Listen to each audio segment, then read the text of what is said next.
Mighty Bangladesh से ऐसे जीते हैं पाकिस्तान, समझ में नहीं आती कि खुशियां मनाएं ना मनाएं। पिछले मैच में इतनी बुरी तरह से हारे थे कि इस मैच में इस तरह जीत के थोड़ी बहुत खुशी तो हो ही रही थी। कहीं ना कहीं हमारे अंदर भी ना वो अब स्टैंडर्ड हमारा वही नीचे हो गया, राइवलरी जागना शुरू हो गया। तेरी लड़ना शाच में गाली शाली भी काफी हुई हैं क्योंकि नहायत ही हल्की हरकत कर दी है बांग्लादेश वालों ने यार। इतनी घटिया हरकत, इतनी घटिया। बहुत से लोग कहेंगे जिसके अंदर के नहीं है, इंटरनेशनल मैच हो रहा है, ये हो रहा है, वो हो रहा है, क्रीज से बाहर गया हुआ है, इंटरनेशनल प्लेयर है, उसने तो आपको आउट करना है। लेकिन यार कोई तरीका होता है आउट करने का। अगला बॉल उठा के दे रहा है आपको कि ये ले लो बॉल, आप जो है रन आउट करें। चलो ठीक है, मैं समझ सकता हूँ बॉलर को जरा जोर लगी हुई, उसका दिमाग में चल रहा है मैंने आउट करना है करना है करना है करना है। उसने जज्बात में आके आउट कर भी दिया, आपने अपील भी कर दी, थर्ड अंपायर को भी चला गया, आउट भी दे दिया गया, ये सब चीजें हो गई। उसके बाद जो है ना पता चल जाता है बंदे को कि यार थोड़ा सा ज्यादा हो रहा है, कोई नहीं है, रिवर्स कर लो, विड्रॉ कर लो अपनी अपील। लेकिन नहीं किया जी, नहायत ही घटिया और थर्ड क्लास। बहुत से लोग इस किस्म की भी बातें करेंगे अभी कि हमने, पाकिस्तान ने क्या कुछ नहीं किया बांग्लादेश वालों के साथ, तुम लोगों ने हमें ही डस दिया, हमारे आस्तीन का सांप। इस किस्म की बकवास मेरे ख्याल में करने की कोई जरूरत नहीं है। मैच हो रहा है, मैच को मैच की तरह लिया जाए। और मैं तो टू बी वेरी ऑनेस्ट, मुझे तो अच्छा लगता है। उसी बहाने वहां पर भी थोड़ी गाल गलोच हुई, आपके कप्तान साहब ने भी जो है काफ़ी गालियां दी हैं। और गालिबन आपके बॉलर्स भी जो हैं वो भी इसी बहाने शायद थोड़ी सी इनको शर्म आ गई, एग्रेशन दिखा दिया। वरना तो इनके याराने खत्म नहीं होते। इखलाक से जीतने की कोशिश, हम यहाँ पर तबलीग करने के लिए आए, हम खेलने के लिए। बाउंड्री रोप से अंदर आप आ गए तो आप एक वॉरियर के तौर पे आए हैं, आप अपने मुल्क को रिप्रेजेंट कर रहे हैं। बहुत सी स्पोर्ट्स हैं मेरी दोस्त, बहुत सी स्पोर्ट्स हैं जो कि इंडिविजुअल नाम के ऊपर होती हैं। ये फलाना लड़का है, ये पाकिस्तान से आया है, वेरी गुड, पाकिस्तान का तो है लेकिन फलाना लड़का है। इंडिविजुअल स्पोर्ट्स होती हैं, ये पाकिस्तान की नेशनल टीम है जिसको ये रिप्रेजेंट कर रहे हैं। इसके ऊपर जो नेशन है ना वो इन्वॉल्व हो जाते हैं। तो यहाँ पर ये बकवासियत और आपके अखलाक की हमें कोई जरूरत नहीं है। आप बाउंड्री रोप से अगर अंदर गए तो वहां पे जाके आपको लड़ना चाहिए। तो अच्छा है कि थोड़े से एग्रेशन भी नजर आ गई, इसी वजह से शायद जो है हमने कोई बॉलिंग भी अच्छी कर दी, उनको आउट कर दिया। खैर, शुरू करेंगे सबसे पहले मास सदाकत से। बहुत ही अच्छी इनिंग्स के लिए और बड़ी स्पीड से, हमें कोई 140-45 की स्ट्राइक रेट के ऊपर वो चल रहे थे। हमारे T20I के अंदर मुझे याद नहीं पड़ रहा कौन सा हमारा ओपनिंग बैटर है जो कि इस स्ट्राइक रेट के ऊपर चल रहा होता है। और ज़बरदस्त खूबसूरत छक्के छक्के मारे, नाहिद राणा को मारे हैं जो उसको शॉर्ट वाले बाउंसर मार रहा था, और अगला बंदा जो है वो आगे से दिखा रहा था, इधर बेटा मैं तेरा बाउंसर दे, तुझे वापस करता हूँ। जैसे कि खेलने का हक था, फर्स्ट मैच में भी यही होना चाहिए था, लेकिन जितनी बुरी तरह से हम उसको हारे थे अभी तक उसी शौक से बाहर नहीं मैं तो निकल पा रहा। बट बहुत ही अच्छी इनिंग्स के लिए। थोड़ा सा मुझे फिटनेस को देख के जरा सा इशू नजर आया क्योंकि काफी थके थके महसूस हुए। जहाँ पे वो आउट भी हुए हैं तो वो थक के आउट हो गए, तो उनकी बस हुई भी थी, उन्होंने कहा था यार बस बहुत हो गया। ऊपर से इनको भी मोस्ट ऑफली ऑलराउंडर के चुंगे में डाला हुआ है कोच साहब ने। अब वो फुल जोर लगाएंगे कि वेरी गुड यार, तुझमें मुझे नया साइम अयूब नजर आ रहा है, बस मैं चाहता हूं कि तू इसी तरह आके क्विक 70 मारे और बस क्विक 3 विकेटें भी ले ले। इस तरह के किसी काम में लगा देना है और ये बेचारा जो जिस पे है उससे भी निकल जाएगा। हमारे तो माशाल्लाह जितने भी हमें नसीब होते हैं, जो जीनियस थिंक टैंक होते हैं, वही बेड़ा कर लेते हैं अच्छे खासे प्लेयर का। तो आई होप कि इसको उस लाइन में नहीं लगाएंगे। इसके यही 2-3 ओवर होनी चाहिए। बेसिकली ये सब चौंचले तब आते हैं ना जब आपकी बॉलिंग पूरी नहीं होती। और आज के मैच में फिर आपकी बॉलिंग पूरी नहीं थी। हम कह रहे थे बॉलर कम है, बॉलर कम है, हारिस रऊफ को भी होना चाहिए था। पिछले मैच में हम ये कह रहे थे, उन्होंने हारिस रऊफ को डाल लिया, हमारी सुन ली, लेकिन निकाला किसको? अबरार को निकाल लिया। ये एक वाहिद बंदा है जिसका पावा अभी तक सेट नहीं हुआ हुआ। अबरार मेरी जान, अगर आप ये वीडियो देख रहे हैं ना, जबरदस्त किस्म का पावा ढूंढना शुरू कर दे। कोई पॉलिटिशियन मिल रहा है, एस्टेब्लिशमेंट पे मिल रहा है, कोई भी मिल रहा है, जाके बच्चों को उनकी बॉलिंग करा, उनके घर में आना जाना हो, उनकी बेगमात के लिए गिफ्ट्स लेके जा, अच्छा बच्चा बन जा। बेगम साहिबा जो है ना उनको तुम अच्छे लगने चाहिए, ये अच्छा बड़ा अच्छा लड़का है, बहुत शरीफ लड़का है, बड़ा ये ताबेदारी कर लो, अभी से ही कर लो, क्योंकि बेटा अब तुम्हारा कोई टाइम, वो अभी 100 के अंदर भी बिक गया है। T20I के अंदर आपका रैंकिंग में हम दूसरा तीसरे नंबर, दूसरे नंबर के ऊपर है ये स्पिनर। वर्ल्ड कप के दौरान अगर किसी को निकालना होता था, सब सब मुड़ के देखते थे, इब्बी तू निकल जा यार, उसको ही पता था मेरी बात हो रही है। अभी भी अगर किसी को निकालना था तो इब्बी को बाहर कर दिया है क्योंकि रूफी को डालना था। वैसे तो ठीक है, पेसर्स की विकेट थी तो उस लिहाज से फिर भी निकलता है, लेकिन इब्बी बेटा उसकी उसकी जगह ही नहीं है भाई। जब भी कोई मसला होता है सबसे पहले अबरार को जो है बाहर करना है, जिसकी सुबह दुनिया जो है जिसके पीछे लड़ रही है कि हमने इसको टीम में रखना है। तो खैर भाई, अच्छा सा पावा ढूंढ ले भाई इधर। आप अगर पावा नहीं है ना आपके पास, आप ही बेवकूफ है। सो खैर, उनको एक दफा फिर से बाहर के लिए, वीकेस्ट लिंक है चूंकि आपकी टीम का सबसे वीकेस्ट लिंक अबरार है, तो इसलिए उनको बाहर कर दिया आज के मैच में। खैर, ओपनिंग स्टैंड बहुत ही जबरदस्त था यार। कोई 100 रन हमारे हुए हुए थे 12-13 ओवर्स के अंदर। पहली विकेट हमारी गिरी थी और वहां से लेकर हम, मतलब ऐसे स्टार्ट के बाद भी ऑल आउट हुए हैं। अभी हम ये मैच तो जीत गए, सब लोग बड़ी खुशियां मना रहे होंगे कि बहुत जबरदस्त हमने क्रिकेट खेल ली, माइटी बांग्लादेश को हमने हरा दिया। लेकिन ये जिस किस्म की हरकत की हमने, एक दफा फिर से कोलैप्स हुए। गालिबन कोई 7 विकेटें गिरी हैं 40-50 रन के ऊपर, इसी तरह कुछ था, मेरे दिमाग से निकल गया, मैंने वो स्टैट पढ़ा भी था। निहायत घटिया बैटिंग यार। एक दफा फिर से कोलैप्स। एक ये शुरू में आपकी ये पार्टनरशिप हो गई थी साहबजादा फरहान और इसकी मां सदाकत की, जो कि आपके डेब्यूटेंट्स हैं, और दूसरी तरफ आपकी अगर कोई पार्टनरशिप हुई तो वो आगा सलमान और रिजवान की हुई है। उन्होंने बचा लिया, अदरवाइज आप फिर जो है 200 करना आपके लिए मुश्किल हो रहा था। इस स्टार्ट के बाद भी ये बहुत ही अलार्मिंग चीज़ है। हम लोग बोल तो रहे होते हैं भाई 9 तक बैटिंग की क्या ज़रूरत है, 9 तक बैटिंग की क्या ज़रूरत है, वो हर दफ़ा फ़हीम के ऊपर बात आई होती। हमें 14 नंबर तक बैटिंग चाहिए भाई। बहुत ही घटिया मिडल ऑर्डर आपका, लोअर मिडल ऑर्डर एक दफ़ा फिर से बहुत ही कमज़ोर लग रहा है। मुझे नहीं समझ आ रही यार कि हम क्यों करते हैं? हमारे जो पड़े हुए हैं कामरान गुलाम के बारे में मैं 50 दफ़ा बात कर चुका हूँ यार कि उसको क्यों हमने बाहर किया हुआ है? क्या रीज़न क्या है? कामरान गुलाम को हमने बाहर किया हुआ है। ये आपका टेस्ट का कप्तान है शान मसूद, अच्छा खासा वो डिसेंट अक्लमंद आदमी है। आपको अक्ल वाले लोग चाहिए जिनको पता हो कि कब छक्का मारना है, कब नहीं मारना, माइंडसेट क्या होना चाहिए। ऐसे लोगों का ड्रेसिंग रूम में होना बहुत ज़रूरी है। पढ़ा लिखा नैरेटिव आएगा। आई डोंट नो कि वो उनके ऊपर इतने टाइम हमने लगा के इतना इन्वेस्ट करके भी और अच्छे सॉलिड आपके मिडल ऑर्डर के बैटर बन सकते हैं। हम उनको नहीं रख रहे हैं टीम के अंदर और जब आपको ज़रूरत भी है इन चीज़ों की। आपके खाली ये 2 लड़के बीच में आ जाएँ, अभी भी आपने ऑलराउंडर्स जो भरे हुए हैं यार, उनकी जगह आप 2 बैटर रख लें, 1 फुल बॉलर आप रख लें, आपका हिसाब जो है बिल्कुल बराबर हो जाता है। आपकी टीम में जो है बैटिंग भी आपकी स्ट्रॉन्ग हो जाती है, बॉलिंग भी आपकी स्ट्रॉन्ग हो जाती है। पता नहीं यार ये कौन रेलू कट्टा कोच है यार हमारा जो आ गया है, वो है या आपकी सिलेक्शन कमेटी है, वहाँ से स्ट्रैटेजी आ रही है। आई डोंट नो ये कौन-सा रेलू कट्टा आदमी है, जो गले का अज़ाब बन के फँसा हुआ है। और ये भी ना हो ना कि चलो बंदा कहे यार हम इधर जाके अनलकी होके आउट हो गए, हम उधर जाके अनलकी होके निकल गए। आपसे सेकंड राउंड नहीं जाया जा रहा। प्रॉब्लम सिर्फ ये है ना कि हम लोग खेलते हैं ये छोटी टीमों के अगेंस्ट या फिर जो बड़ी टीमों का नाम हमने लगाया हुआ होता है, उनके भी 4-4 प्लेयर्स, 5-5 प्लेयर्स जो मेन प्लेयर्स होते हैं, वो आते नहीं हैं। तो उन्होंने भी अपनी जो है बेंच स्ट्रेंथ चेक करने के लिए अपनी बी टीम भेजी हुई होती है पाकिस्तान के अंदर। उनको हम हरा देते हैं, हम समझते हैं कि जी हमारा तो बड़ा ज़बरदस्त रिकॉर्ड हो गया। प्रॉब्लम ही सिर्फ ये है कि हमें समझ नहीं आ रही कि वो फुल स्ट्रेंथ टीम ही नहीं है जो इस वक़्त आ रही है। सो इन टीमों के ऊपर तो आपका फिर भी इस किस्म के रेलू कट्टे माहौल चल जाते हैं। जब आप आईसीसी टूर्नामेंट्स में जाके इसीलिए इतना ज़लील हो जाती है क्योंकि वहाँ पर पूरी की पूरी टीम आई हुई होती है। वो उस वक़्त कोई कॉम्प्रोमाइज़ नहीं कर रहे होते कि हमने ये एक्सपेरिमेंट करना है, हमने उसको डाल दिया, इसको डाल दिया, कुछ भी नहीं कर रहे होते। 2-3 महीने पहले जो उन्होंने एक्सपेरिमेंट करने होते हैं, वो करके बंद कर देते हैं। फुल फ्लेज अपनी टीम लाके डाल देते हैं आईसीसी टूर्नामेंट्स के अंदर और वहाँ पर आकर हम बुरी तरह से ज़लील हो जाते हैं। इसीलिए ज़लील हो जाते हैं क्योंकि हमें पता ही नहीं, तो हम तो समझ रहे होते हैं हमारा ये जो एक्सपेरिमेंट है बड़ा वर्कआउट कर रहा है। ये नहीं करेगा। आज भी आपके 3 बॉलर से फुल टाइम आपके जो अगले 20 ओवर्स आपने मां सदाकत को देने थे, फ़हीम अशरफ को देने थे और पता नहीं और किसको देने थे बीच में, ये हुसैन तलत वगैरह में हम उसका कंधे का भी मसला हो गया। खैर आपके मतलब 20 ओवर्स बीच में आपने रेलू कट्टे देने थे। अब ये न्यूज़ीलैंड को भी आप दे देना, वैसे तो आप छोड़ दें कि आप चलो इंडिया ने आपके साथ क्या करना है, ऑस्ट्रेलिया ने क्या करना है, इंग्लैंड ने आपके साथ क्या करना है। आप न्यूज़ीलैंड को भी ये दे देना, उन्होंने कुछ करना ही नहीं। हालाँकि तो वैसे तो हमारे वैसे भी स्पेयर हेड जो शाहीन वगैरह हैं, उनको भी वो तसल्ली से पीट रहे होते हैं, लेकिन उनको कुछ करने की ज़रूरत ही नहीं है भई। इनको आराम से सी ऑफ करो, उनको पता है उनके पास 20 ओवर्स हैं, जो कि इन्होंने पता नहीं कहाँ से पूरे करेंगे। पूरा हिसाब-किताब करके आए होते हैं। आपको क्या लगता है कि वो आपके नाम नहीं जानते तो उनको पता नहीं है कि भाई कौन-सा वाला प्लेयर है जिसको हमने मारना है? उनकी सारी की सारी प्लानिंग हुई होती है कि यार ये नया है, ये फलाना है, we don't even know their superstars. उनको हमारे सुपरस्टार्स भी खैर कौन है सुपरस्टार? उनका भी नहीं पता होता, लेकिन हमारे रीलू कट्टों का भी नहीं पता होता। वो हिसाब उनका पूरा होता है कि ये वाला रीलू कट्टे के इतने मैचेज़ हैं और ये उनका ऑल-राउंडर की पोज़ीशन के ऊपर खेल रहा है, तो इसको तो तुम लोगों ने छोड़ना ही नहीं है। खैर अब तो वो इसी तरह आते हैं कि शुरू में भी मारेंगे और फिर उसके बाद अगर फँस गए तो फिर वो रोक देंगे। वो शुरू से ही मार-मार के मैच खत्म कर देते हैं, तो हमारा क्या होता है? अभी ये अब छोटी टीमों के खिलाफ तो इस तरह खेल सकते हैं दोस्त, बड़ी टीमों के खिलाफ आप एक्सपोज़ होंगे।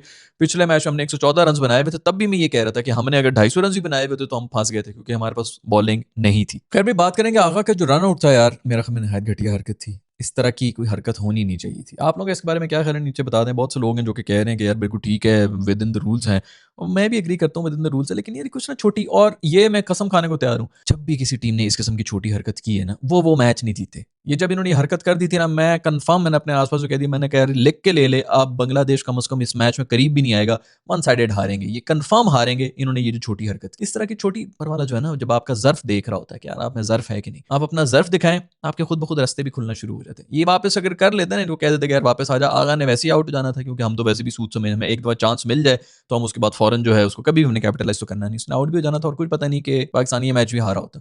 ये हरकत की है तुम लोगों ने, इसीलिए जो है ना हारे हो इतनी बुरी तरह, और बहुत छोटी हरकत थी, इसमें कोई शक नहीं है। But with in the rules है, तो ठीक है, हर किसी की अपनी मर्ज़ी है, आपने गालियाँ खा के पॉइंट्स लेने या अपने इज़्ज़त से कमाने हैं। पैसा पैसा ही होता है ना, अब आपने हराम का कमाना है कि हलाल का कमाना है, आपने लोगों की तालियाँ लेनी है कि आपने लोगों की गालियाँ लेनी है, वो आपके ऊपर ही, चॉइसेस आपके पास ही होती हैं। बट खैर बहुत ही हल्की हरकत थी यार। आज भी हमारा जो पावर प्ले था उसके अंदर हमारे डेब्यूटेंट लड़का, मतलब एक तो उम्र में भी छोटा, उसने आके सब कुछ सँभाला हुआ था। ख़ैर ठीक है, दूसरी साइड के ऊपर भी जो है वो साहिबजादा फरहान अच्छी सॉलिड इनिंग्स ही कर रहा था, एंकर किया हुआ था उसने। ठीक है, ओडीआई हो रहा है, बट फिर भी डेब्यूटेंट से इतनी ज़्यादा उम्मीदें रखना कि वो लेके चलें, और अगर वो ना लेके चले होते तो हमारे हालात एक दफ़ा फिर से ख़राब थे क्योंकि फिर से कोलैप्स हो रहे थे। शामिल हुसैन आज फिर से ना चल सके और आई एम प्रीटी श्योर कि बहुत से हमारे दोस्त जो हैं, क्योंकि पाकिस्तानी अवाम तो, और बहुत से लोग ये कह रहे हैं कि यार इसको जल्दी करके ज़ाया कर रहे हैं, पाकिस्तानी बोर्ड ने जो है ये गलत की है, इतनी जल्दी इसको डाल दिया आगे। मैं बिल्कुल एग्री करता हूँ कि इसी तरह इतनी जल्दी जो है वो तो मैं मास अदाकर के बारे में भी यही कहता हूँ। अभी ये छोटी टीमों के खिलाफ तो वो फिर भी थोड़ा बहुत परफॉर्मेंस दे देते हैं, लेकिन जब बड़ी टीम्स आएंगी और थोड़ी प्रेशर सिचुएशन बढ़ जाएगी तो फिर आपकी सिचुएशन और होगी। तो मेरे ख्याल में तो अभी इसके साथ भी हम जल्दी ही कर रहे हैं, इनको भी थोड़ा और टाइम होना चाहिए, कम से कम भी 3-4 साल और इनको डोमेस्टिक खेलना चाहिए ताकि थोड़े पक्के होके आए।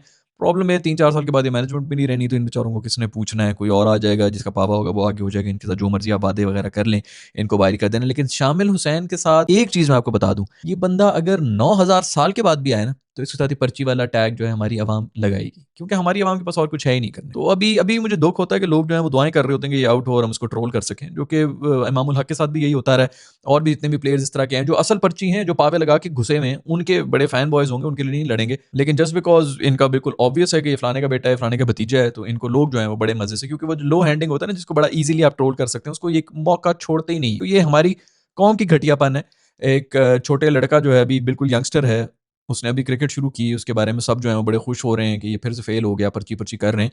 डोमेस्टिक का भाई कोई ऐसा वो नहीं है, अगर किसी एक उसने रिप्लेस किया है जिनके बारे में आप बातें भी कर रहे हैं, तो उनका 19-20 का ही फर्क है इसके साथ, रिकॉर्ड के साथ। ऐसी कोई बात नहीं है कि बंदा कहे ओहो उसकी जो है वो 17,000 रन हैं और इसके 1700 रन हैं और उसको हमने जो है प्रेफर कर दिया उसके ऊपर, ऐसा कुछ भी नहीं है। वो लोग जो बातें कर रहे हैं ना ये ईजी हो जाता है। टेक्निक के मुझे फ्लॉज नजर आ रहे हैं, सर बहुत ज्यादा आगे गया हुआ होता है, स्पेशली जब शॉट मारने का टाइम आता है तो आपका सर जो है वो तकरीबन टखनों में गिरा हुआ होता है। मुझे तो समझ नहीं आ रहा, मतलब टखनों के ऊपर रहा है तो फिर भी वो ऊपर से आगे वापस नीचे गिर रहा होता है, इतना आगे निकला हुआ होता है। मुझे तो एक अजीब किस्म की फ्लॉ नजर आ रहा है, but I am pretty sure अक्सर का होता ही है कि आपकी कोई एक चीज ठीक करने के चक्कर में जो है बाकी चीजें खराब हो रही होती हैं, तो फिर कोचेज वगैरह जो वो कहते हैं कि ठीक है इस तरह कर लो, अगर तुम इसके ऊपर कंफर्टेबल हो तो कर लो। बट प्रॉब्लम सिर्फ यही होता है ना कि आपकी जो फट्टा विकेट्स हैं, जो पाकिस्तान के अंदर एक ही तरह की कंडीशंस हैं, और जो रेलू का टॉप का स्टैंडर्ड है इस वक्त बॉलिंग का, उधर तो ठीक हो जाता है। जहां पर कंडीशंस थोड़ी सी बदलती हैं, थोड़ा सा बाउंस वाउंस ऊपर नीचे हो गया, तो फिर आपकी ये जो टेक्निकल फ्लॉज होते हैं ना वो एक्सपोज हो जाते हैं, जो हमारे बहुत से प्लेयर्स के साथ होता है, क्योंकि वो सिर्फ पाकिस्तान के अंदर ही खेल रहे होते हैं। पाकिस्तान से बाहर इंटरनेशनल लेवल के ऊपर ना प्रॉब्लम सिर्फ कंडीशंस का आ जाता है। बाकी कोई बॉलर वॉलर का ऐसा नहीं होता कि उनके बॉलर बड़े जबरदस्त हैं, जो कि होते हैं वैसे, इसमें तो कोई शक नहीं है, लेकिन फिर भी आप उनको भी कर लेते हैं, पाकिस्तान में भी अच्छे बॉलर्स को खेल लेंगे। लेकिन कंडीशंस जो ऊपर नीचे होती है ना उसके लिहाज से आपको अडेप्ट करना पड़ता है, तो आपका सब चीज़ें बड़ी सॉलिड होनी चाहिए, जो कि हर कंडीशन के अंदर थोड़े से माइनर ट्वीकिंग के साथ आप अडेप्ट कर लें। अभी कोहली शर्मा वगैरह इन सब का आप देख रहे हैं ना, इसी तरह होता था, कभी टांगे खोल रहे हैं, कभी पीछे कर रहे हैं, कभी क्रीज में पीछे खड़े हो रहे हैं, कभी आगे खड़े हो रहे हैं। हर कंडीशन में जाके इनकी एक नया स्टांस और कुछ ना कुछ नजर आ रहा होता था, जो कि उस लिहाज से ही चलता है। तो ये सब चीजें तभी हो सकती हैं जब आपकी फाउंडेशन सारी की सारी सॉलिड हो, हल्की फुल्की आप ट्वीकिंग कर सकें। मेरा ख्याल में वो जरूरत है, बट खैर मेरे ख्याल में तो अभी टाइम है और होना चाहिए। आई होप कि नेक्स्ट मैच के अंदर कुछ कर ले। लेकिन ये आवाम जिस किस्म की हरकतें कर रही है ना, जो रेडी बैठी हुई है, जहां पर बोलना चाहिए नेपोटिज्म के खिलाफ, जहां पर हाईलाइट करना चाहिए कि ये फेवरेटिज्म हो रहा है, किसी एक को जो है वो दूसरे के ऊपर फोकियत दी जा रही है, वहां पर नहीं बोलेंगे, क्योंकि वहां पर थोड़ा ज्यादा ये जो बिल्कुल ऑब्वियस है कि फलाने का बेटा है, वो मशहूर आदमी है, बस ठीक है इसको तो पकड़ लो। बिल्कुल होता भी इसी तरह ही है। लेकिन आप रिकॉर्ड भी देख लेना, फिर 19-20 का ही फर्क है, कोई ऐसा नहीं है। एक ही तरह के रिकॉर्ड है, जिन लड़कों की बातें भी कर रहे हैं कि इसको नहीं लिया तो उसको नहीं लिया, उनके भी इसीलिए गुड्डी चढ़ी हुई क्योंकि इसको ले लिया, अदरवाइज कोई नहीं पाकिस्तान में पूछता। खैर एक दफा फिर से ऑल आउट हो गए हैं, वो भी ऐसे स्टार्ट के बाद। ये एक अलार्मिंग चीज़ है, इसी से रोकने के लिए बाबर को रखा था। खैर वो तो T20I के अंदर रखा था, उन्होंने T20I के अंदर क्या करना है, बट खैर इस टीम के अंदर मेरे ख्याल में बाबर की भी जगह बनती है। जैसे मैंने बताया, आपका मिडिल ऑर्डर जो है वो काफ़ी बेहतर हो जाता है ODI का। मुझे समझ नहीं आ रही कि ये क्यों नए नए एक्सपेरिमेंट कर रहे हैं। आपके पास पता नहीं कितने मैचेस हैं, हार्डली कोई 9 एक मैचेस ही हैं ODI के, जो कि आगे वर्ल्ड कप से पहले आप खेल रहे हैं। बीच में बहुत भी घुसा लिया आपने तो आप 4-5 और घुसा देंगे, अभी तक आपके एक्सपेरिमेंट्स ही चल रहे हैं। मेरे ख्याल में इमामुल हक, शान मसूद, बाबर आजम, इन लोगों की, कामरान, इन लोगों की, इनके साथ ही आप लोग एक्सपेरिमेंट कर लेते, जो भी कर लेते। ये भी बिल्कुल ही नए सिरे से आप चल रहे हैं और नए नए लड़के लेके आ रहे हैं। अभी साइम ने भी आना है और फखर ने भी आना है, जो कि आपके मोस्ट प्रॉब्ली मतलब ज्यादा सूटेड हैं ODI के लिए। सो आई डोंट नो कि क्या एक्सपेरिमेंट हो रहा है और क्यों इतनी कंफ्यूजन मच रही है। खैर भाई, रिजी और आगा ने बड़ी बेहतरीन किस्म की स्टेबिलिटी लाए हैं, बहुत ही जो ODI की जिस किस्म की इनिंग्स होनी चाहिए थी उस तरह की खेली है। मेक श्योर किया कि कोई कोलैप्स ना हो, अच्छी 100 रन की पार्टनरशिप भी की है। रिजी ने भी अच्छी इनिंग्स खेली है, आगा ने बड़ी अच्छी इनिंग्स खेली है। बहुत ही अनफॉर्चुनेट ये आउट हुआ है और दोनों बिल्कुल आगे पीछे ही आउट हो गए। फिर उसके बाद वही हमारा कोई भी जो है स्टेबिलिटी ना ला सका, और बात जो है फिर फ़हीम अशरफ तक की आ गई, खुदा के लिए तू कुछ कर ले। जहाँ पे 350 की भी बातें हो सकती थी कि 300 प्लस जाना चाहिए, वहां पर हमसे 300 नहीं हुआ। खैर भाई, मैन ऑफ द मैच मेरा तो मेरा दोस्त शाहीन है, रूफी है भाई। पेट काटती हुई बॉलिंग गई है जबरदस्त। क्या कहता तुम लोग कैसी पैसे निकालेंगे और कैसे जो है बांग्लादेशी को नचाएंगे। माइटी बैट्समैन बांग्लादेश के जो है नाच रहे, डर रहे थे। मत मारो शाहीन हमें। शुक्र है थोड़ी एग्रेशन भी नजर आई है, जो कि फास्ट बॉलर की नजर आनी चाहिए। वो सिर्फ इसीलिए आई है क्योंकि वो आगा सलमान वाली एपिसोड हो गया, अदरवाइज तो कुछ ना कुछ इखलाक से ही जीतने की कोशिश कर रहे होते हैं हमारे सरकारी मुलाजमीन। खैर दोस्तों, ये है सब खबरें पाकिस्तान और बांग्लादेश के सेकंड ODI की। अब मेरा ख्याल में ओडीआई ये वाला जो था, ये 3-0 अगर जीता बांग्लादेश तो उनके चांसेस हो रहे थे डायरेक्ट क्वालिफाई करने के। ये वैसे टीम जो है वो वर्ल्ड कप के अंदर क्वालिफाई नहीं कर पा रही है, तो इतने रैंक वाली टीम के खिलाफ जीत के खुशी हो रही है, क्योंकि पिछली बार हमने जो है वो कितनी खूबसूरत परफॉर्मेंस दी थी। बट चलो यार, कुछ तो मिला है। हमारे तो इतने बुरे हालात आए हुए हैं कि अब तो ऐसी जीत के ऊपर ही हमें सेलिब्रेट करना चाहिए। बड़ी वाली जीतों से वैसे भी ज़्यादा हमें उम्मीद नहीं है, लेकिन खैर अच्छी जीत है। ऐसा नहीं है कि भाई कोई मर-मर के जीते या किल-किल के जीते, अच्छी जीत है। बट कहीं न कहीं वीकनेसेस इस वाले मैच के अंदर भी आई हैं, जो कि काफ़ी सीरियस हैं, और ये ऑल आउट होने वाली बीमारी, वो भी ऐसे स्टार्ट के बाद आपके बैटर जो हैं वो खड़े नहीं हो सकते। मेरा ख्याल में ये बहुत ही शर्म की बात है। बिजली भी चमक गई थी, बिजली चमक गई, उन्होंने फ़ौरन जो है कहा, "ओह! भागो, भागो भई, क्या स्टील के बल्ले पकड़े होते तुम लोगों ने जो इतना डर रहे थे कि जी बिजली से।" खैर चलो, पता नहीं बहुत खतरनाक बिजली होगी, जिसकी वजह से अच्छा खासा मैच जो है रोक दिया गया था, और उसके बाद वो डॉक्टर लूथ भी लगा दिया था। तो मुझे लग रहा था कि भाई अभी तो कुछ चांसेस हो सकते हैं, अगर इन्होंने 30 एक रन्स भी स्पीड से बना लिए तो ये मैच ऑन हो सकता है। और वैसे भी पाकिस्तान ने 3 आउट किए हुए, तो मोमेंटम सारा जो है पाकिस्तान के पास था, और वो इतनी लंबी ब्रेक के बाद फिर वापस से बांग्लादेश के पास चला गया था। तो वहाँ पे मुझे थोड़ा-सा डर तो लगा था, क्योंकि अपनी टीम का भी हमें पता ही है। वो शुक्र है कि हमारे बॉलर्स ने आके आउट किया। हमें माज़नी वो विकेट ली थी, जो कि काफ़ी क्रूशियल विकेट थी, चौथी विकेट। बट भाई ये मैं माफ़ी माँगता हूँ आप लोगों से, खुदा के लिए इसको नेक्स्ट टाइम ना बना देना। लेकिन ये अभी करेंगे इसी तरह ही, और वो तो बच्चा है, उसने तो कहना है, हाँ, हाँ, मैं बॉलिंग भी करूँगा, मैं फील्डिंग भी करूँगा, मैं पकौड़े भी तलूँगा। वो सब चीज़ों के लिए राज़ी हो जाएगा, और फिर जो फ़ोकस होना चाहिए, हमें बैटर्स चाहिए भई, और बॉलिंग करने के लिए पूरे बॉलर्स चाहिए। वरना जो बड़ी टीमें हैं, और स्पेशली जो बड़े इवेंट्स हैं, यानी कि आईसीसी इवेंट, उनकी प्रेशर सिचुएशन के अंदर आपके ये सब रेलू कट्टे जो मेकशिफ्ट किस्म के आपके ऑप्शंस होते हैं कि ये 3 ओवर ये करा देगा, 4 ओवर वो करा देगा, आप ये कर लेंगे, वो कर लेंगे। ये सब की सब चीज़ें आपकी धरे की धरी रह रहती हैं। अब मैच हम जीत गए हैं, तो अब मुझे डर ये लग रहा है कि अब तो जो छोटा-मोटा कोई, मेरा ख़्याल में इसके ऊपर एक्शन होना भी था कि भई ये क्या, किस किस्म की टीम कॉम्बिनेशन बन रही है, उस पे भी शायद बात ना हो। बड़े खुश होंगे कि हमारी जो भी टीम कॉम्बिनेशन थी बड़ी अच्छी है। 2-3 साल से इसी तरह चल रहा है भाई, और फिर हम परेशान हो रहे होते हैं कि आईसीसी इवेंट्स के अंदर हम क्यों नहीं कुछ परफॉर्म कर सकते। फर्स्ट राउंड में किस तरह आउट हो रहे हैं, वो इसीलिए कि हाई प्रेशर सिचुएशन में इस किस्म के बॉलिंग अटैक आपके नहीं चलेंगे। दी 100 में हमारे कुछ प्लेयर्स बिके हैं, कुछ नहीं बिके हैं, बहुत बड़े-बड़े नाम नहीं बिके हैं। अबरार बिक गए हैं, और वो भी इंडियन ओनर ने खरीद लिया है। उसके बारे में कुछ प्रेडिक्शंस भी की थी। बहुत से लोगों के मुझे मैसेजेस आ रहे हैं जो कह रहे हैं कि भई वो पूरी हो रही हैं बिल्कुल। अगर आप लोगों ने वीडियो नहीं देखी है, तो यहाँ पर मैं उस वीडियो का भी लिंक लगा दूँगा, इसको देख लें। I will see you in the next video. Bye.